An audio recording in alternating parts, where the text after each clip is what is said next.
ही बड़ा वक्त था।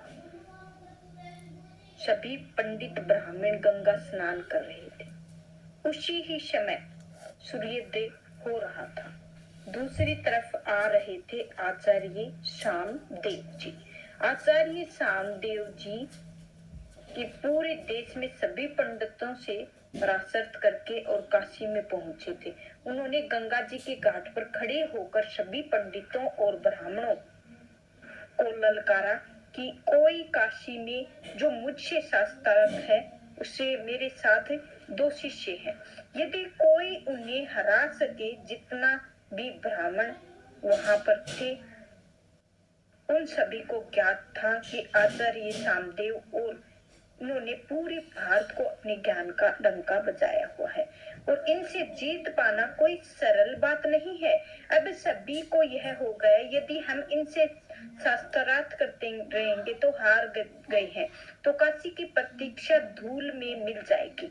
कि काशी की जो भी स्वयं अध्यात्म है वह नगरी है, वह महादेव की नगरी है और वहां अध्यात्म की नगरी में कोई भी एक ब्राह्मण ऐसा नहीं हुआ है जो इन्हें प्रशस्त कर सके। काशी की जो भी ख्याति है वह धूल में मिल जाएगी। जो भी तो सभी ब्राह्मणों ने आपस में विचार विमर्श किया है और सोचा है क्यों ना हम इनके संत के कबीरदास जी के पास भेज दिया जाए। यदि वे पराशक्त हैं तो वे भी हैं तो वह कह सकेंगे कि हम ब्राह्मण नहीं थे, और यदि वह विजय हुए तो उनका अहंकार टूट जाएगा, और यदि पराशक्त हो गए तो वह दोनों हमारी दोनों तरफ विजय की ही विजय है। क्योंकि एक तो काशी का सम्मान है और एक वजह है कि बीच बच जाएंगे और हम ब्राह्मण नहीं, हम दूसरा वह आज तक हमने किसी को पराशक्त नहीं हुए हैं। उन्होंने हमेशा हिंदू मुस्लिम सभी के काट की है, तो उन्होंने पराशक्त करने वाला हो जाएगा और हम इनको आचार्य सामदेव जी को अपनी तरफ मिला लेंगे। यह सारा षड्यंत्र रचने का उन्होंने आकर नरम निवेदन किया है। सामदेव जी से, हे महाराज, आप हम सभी की तरफ से संत कबीर जी के घर जाइए और उसके बाद आप शास्त्रार्थ कीजिए। बोले संत कबीर यह कौन है? संत मैंने आज तक कभी भी इनका नाम नहीं सुना है। तो उन्होंने कहा कि आप जाइए जुलाहा बस्ती में और आपको मिल जाएंगे। क्या बोले जुलाहा बस्ती में रहते हैं तो तुम मुझे भेज रहे हो? मैं ब्राह्मणों के साथ शास्त्रार्थ करने आया हूँ और मुझे इसके पास भेज रहे हो? क्या हुआ है आपको? ब्राह्मण नहीं, ऐसा ब्राह्मण नहीं हूँ मैं कि मुझे पराशक्त कर सके। और सभी ब्राह्मणों के साथ हाथ जोड़कर कहा कि आप हमारे काशी के एक जुलाहे को तो पहले ही पराशक्त करके दिखाइए। यदि उनसे आप विजय हुए तो आप मुझसे शास्त्रार्थ करने की बात कीजिए। तो आचार्य सामदेव अपने दोनों शिष्यों के साथ चल दिए। कबीर साहिब की तरफ जब वहां पहुंचे तो बोले कि कबीर कौन है? वह कबीर जो स्वयं संत कहता है कि, तो कबीर साहिब चरखे पर अपना सूत बुन रहे थे। तो अब उसके एक शिष्य ने कहा कि यही कबीर है जी। बोले यह जिनके तन पर कपड़ा नहीं है, जो एक भिखारी की तरह बैठे हुए हैं, सूत काट रहे हैं, क्या मुझे इनसे शास्त्रार्थ करना होगा? तो कबीर साहिब बोले कि भाई देखो, मुझे किसी शास्त्रार्थ नहीं करना है। मैं क्या करूं शास्त्रार्थ करके? मैं तो अपने पहले ही अपनी हार स्वीकार करता हूँ। जाओ, मैं तुम्हें विजय घोषित करता हूँ। अब यह बात तो जो भी थी सामदेव जी के ही अभिमान पर चोट कर गई। बोले क्या तुम घोषित करोगे कि मैं विजय हुआ हूँ या नहीं हुआ हूँ? तुम तो स्वयं को संत कहलाते हो और मैं गया हूँ, सभी ब्राह्मणों ने कहा है कि तुम संत हो। यदि तुम संत हो जाओगे तो करो शास्त्रार्थ। भयभीत क्यों हो रहे हो? मैं पूछूंगा और आप उत्तर देना। तो तुम प्रश्न पूछोगे तो उत्तर दूंगा। बताओ, करो शास्त्रार्थ। कबीर साहिब अपने शिष्य से कहा कि आचार्य सामदेव जी, इनके शिष्यों में 3 आसन लगा दीजिए। तीनों आसन पर बैठ गए। उन्होंने अपनी पोथियां निकाली और वेद पुराण निकाले और रख दी। कबीर साहिब के पास एक छोटा सा थैला था जिसमें कुछ रोटियां थी और एक छोटा सा कंबल था और उसमें बाकी कुछ और नहीं था। बस अब यह तीनों पंडित देखकर हंसने लगे। भाई, ऐसा कौन सा व्यक्ति है? बोले, तुम थैले में रोटियां रखे हुए, एक पुराना कंबल रखे हुए, आपके पास कोई शास्त्र भी नहीं है। तो कबीर साहिब बोले, पोथी पढ़ पढ़ जग मुआ, पंडित भयानक कोई, 2.5 अक्षर प्रेम का पढ़े सो पंडित हो। अरे पोथियां पढ़ने से भला कोई पंडित होता है? अगर पोथियां पढ़ी तो मन को प्रेम नहीं जगा लोगे प्रति तो फिर वह कैसा पंडित है? तो वह पंडित हूँ जिसके मन में और सिर्फ एक प्राणी मात्र प्रेम और मुझे शास्त्र नहीं आते हैं और मेरे लिए यह रोटियां हैं, यह किसी भूखे को खिला दूंगा और यह कंबल है किसी को ठिठुरते हुए व्यक्ति को दे दूंगा।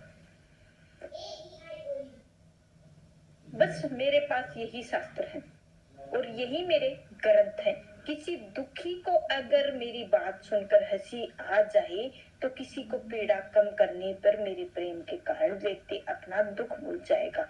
यही मेरे लिए शास्त्र है और इससे बढ़कर कोई शास्त्र नहीं है।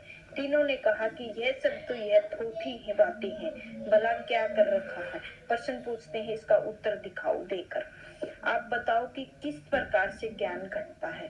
तेजी से घटता है या बुद्धि से घटता है? कैसे प्रेम घटता है?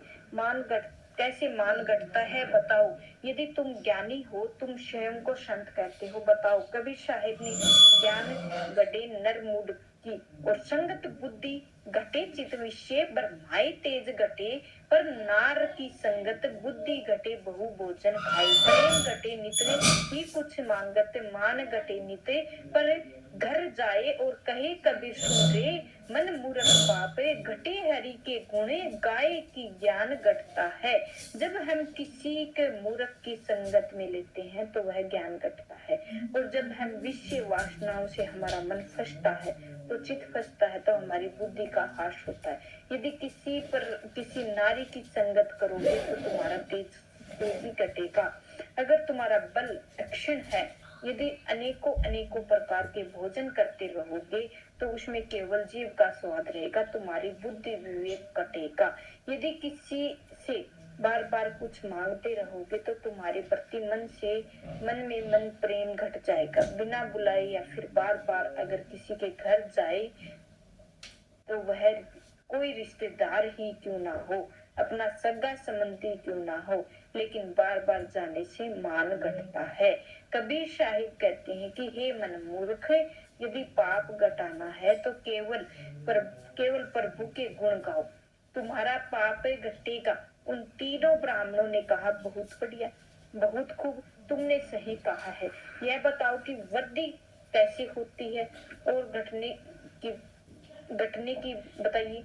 अब बढ़ेगी कैसे? गुण कैसे बढ़ते हैं और अवगुण कैसे बढ़ते हैं?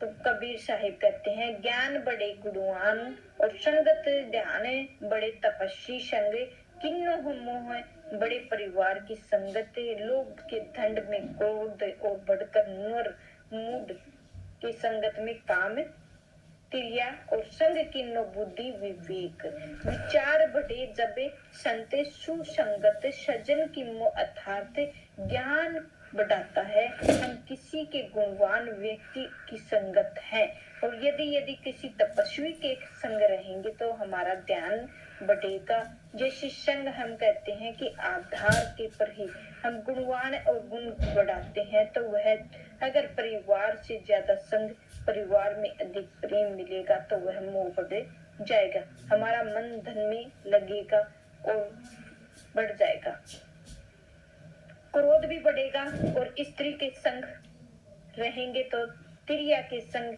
रहेंगे तो हम काम वासना बढ़ेगी। लेकिन यदि किसी संत या किसी सज्जन किसी व्यक्ति की सच्ची संगति में रहेंगे तो हमारी बुद्धि का विवेक अच्छे विचारों से वर्दी होगी। तीनों को जो पंडित थे ब्राह्मण आचार्य सामदेव ने उनके दोनों शिष्यों ने वहां चाहते हुए भी वाह वाह कर उठे। कहा कि साधु साधु आपने तो कहा है, बिल्कुल उत्तम कहा है। ब्राह्मणों का यही सही कहा है कि आप बेशक भेष एक दुल्हा जरूर हैं, लेकिन आपको अपने शास्त्रों पर बहुत ही बड़ा गर्व है। बहुत ही आसान प्रश्न है। हम बताइए कि हम 4 युगों के हैं। 4 युग जो धर्म और धर्म के 4 स्तंभ कौन से हैं? कौन कौन से स्तंभ कारण हम यहाँ युग कहलाए हैं? तो चारों युग जो है अलग अलग समय है। समय किस प्रकार के हैं? जो कबीर साहेब कहा कि चारों युगों में जो धर्म है वो स्तंभ है, वही सत्य तप है और दान है। अर्थात सत्य युग में जो 4 स्तंभ हैं, सत्य नम और दान और चारों के रहते हैं।